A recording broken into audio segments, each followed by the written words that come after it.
Endaga batagororotse bagenda bameze nk'abahetamye. It has been 10 years locked in a house, the health strangest faces one has ever known. Most people think these are maybe beasts, apes, monkeys and other animals, but no, they're just people like us. What happened to these kids? Why are these little kids like this? Babanjyana mu kigo cy'abana n'ubumuga. Icyifuzo cyanjye nicyo babangiriye neza. Ngira ngo rero nibyo impinduka zifatika, bafite ubuzima bwiza, bafite isuku, bafite imyenda, urabona ko bakeye n'inkweto basigaye bazi kuzambara. We visited back 3 little kids who were born with a certain disorder. They had been locked inside for 10 years and bullied ever since they were born. We went to see how far they are doing, as some of you requested a follow-up, and by now, they're showing a great improvement. Having a resilient mindset makes a big difference to how much damage bullying does. Parents and teachers can help kids learn that they have the power to cope with difficulty. Whether at work, school, or at home, bullying has the potential to greatly wound victims in whatever form it takes: physical, verbal, social, exclusionary, or online. When someone has more power, says derogatory things about you, applies pressure on you to do something against your values or your wishes, excludes you, or physically harms you, it's normal to feel inadequate, embarrassed, depressed, helpless, anxiety, or furious. In particular, psychological research shows that having a resilient mindset makes a big difference to how much damage bullying does. In fact, if you're being bullied, protecting yourself from emotional wounds can help you stand up to the bullying and take constructive and protective action. Disability is natural. We must stop believing that disabilities can keep a person from doing something, because that's not true. Having a disability doesn't stop someone from doing anything. What saves a man is to take step, then another step. It's always the same step, but you have to do it.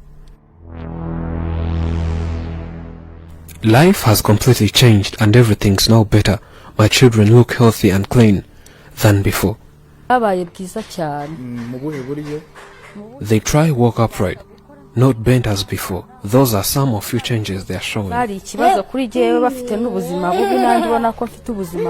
then, I never expected them to change this way. I would not imagine such things.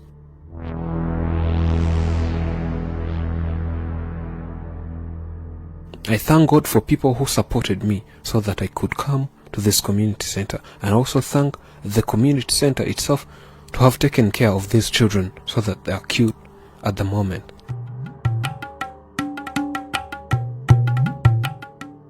These kids are now in holidays. When school reopens, they'll go back to school.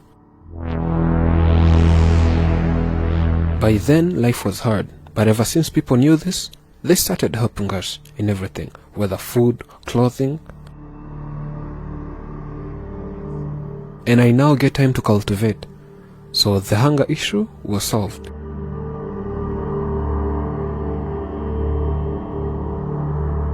Since coming to this community center, they were told different things. They can now hold a cup of porridge and drink. They can eat by themselves. So they're beating bullies.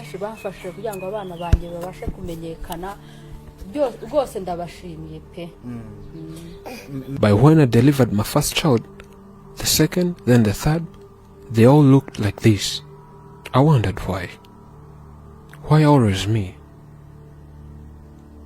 I even thought maybe I was bewitched by some sorcerers.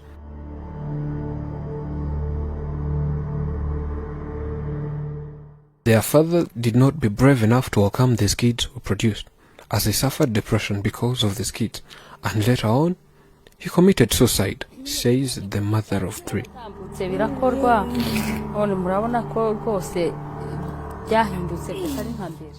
It was one of the worst life experiences I've ever had, because my own husband would always harass me and beat me because he said I deliver such kids. whenever I could go somewhere and leave him with his kid, he would also leave. And by when I come back, he would also return. Me in every aspect, more especially, I thank the administration of this community center that has been following up my children. See how they took care of my kids. It's unbelievable. We spoke to one of the leaders of this community center and he was like, well,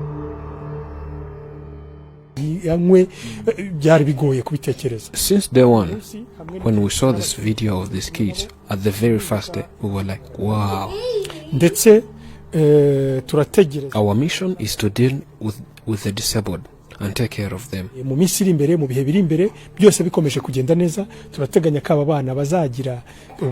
for us, we knew this kid would have a certain physical change, but convincing people that this will be possible was also another issue, but your eyes can tell. We expect so much more as you see these changes, but we aim higher in the coming days. That they will be fine and sit in class and be attentive as other children. And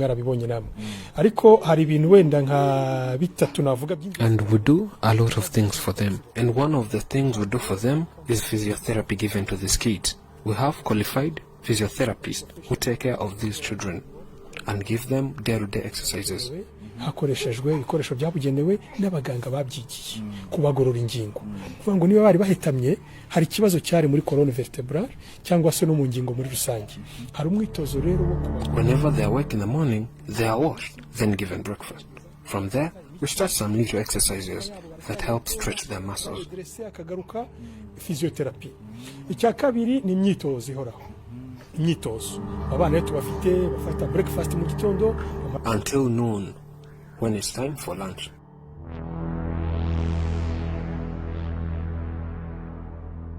After lunch, they have to sleep and rest. In the evening, after waking up, we do some movement.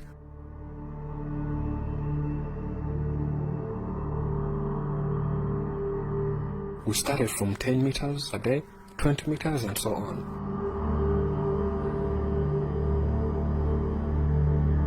At night, they have their dinner, then watch cartoons for a while before we go to sleep, and that's their day.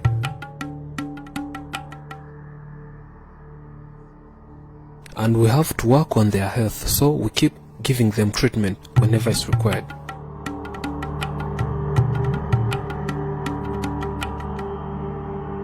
And lastly, food.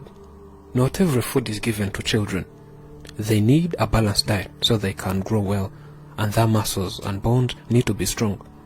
So we consider a lot for these kids to be doing well.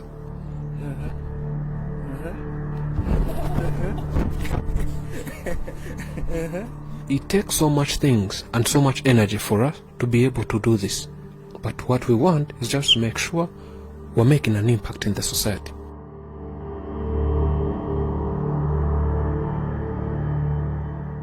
As it said, people who are crazy enough to think they can change the world are the ones who do it. This community center is, of course, changing this world.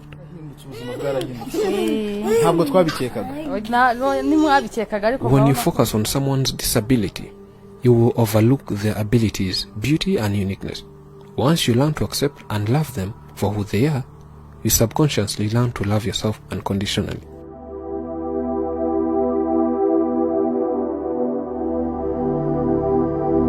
We have always held to the hope, the belief, the conviction that there is a better life, a better world beyond ours.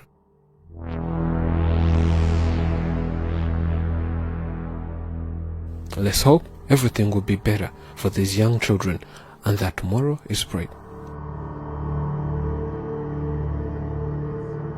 Thank you for watching. This is Afromax English. I'm Elijah. Remember to subscribe.